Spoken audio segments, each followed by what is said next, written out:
এই মুহূর্তে দেখছি এই বাচ্চাটি কিভাবে এই বোতলটিরে ওয়াশ করছে। দেখেন বোতলটি কিন্তু একেবারে নোংরা, ভিতরে পানির শীতলা পরে নোংরা হয়ে গেছে। আর সেই নোংরা বোতলটা কিভাবে দেখেন দেখেন কি, হ্যাঁ দেখাটা খুব সুন্দর একটা পদ্ধতি।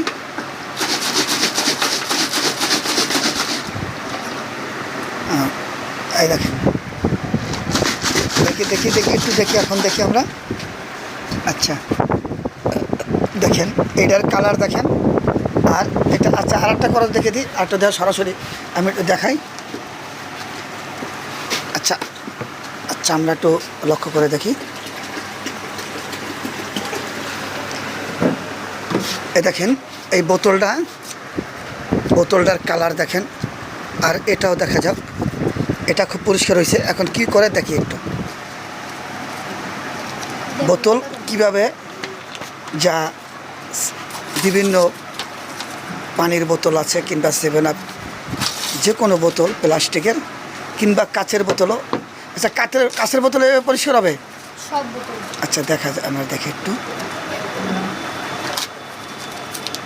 আপনার কোনো প্রকার ডিজেল লাগবে না, কোনো প্রকার গুঁড়া পাউডার লাগবে না। সরাসরি আপনার ঘরে পরিত্যক্ত যে কাগজ আছে, খাতা, এই দেখেন। এবার একটু দেখা যাক।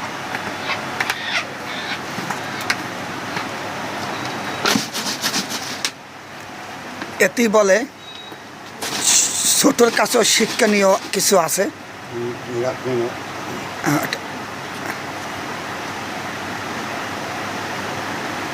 এটার ভিতরে কোনো প্রকার গুঁড়া পাউডার কিংবা সাবান দেওয়া হয় নাই, সরাসরি কাগজ।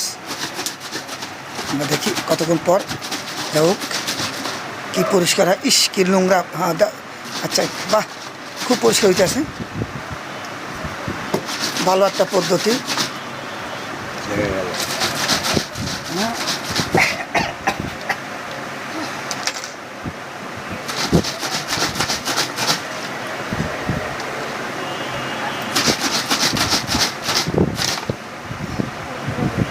যা তোমার নাম কি বলো?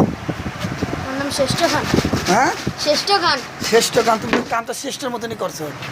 হ্যাঁ তুমি কাম নাম হচ্ছে শ্রেষ্ঠ খান, কাম করতে শ্রেষ্ঠের মতনই। কি সুন্দরভাবে বোতলটা পরিষ্কার করে ফেললা। হ্যাঁ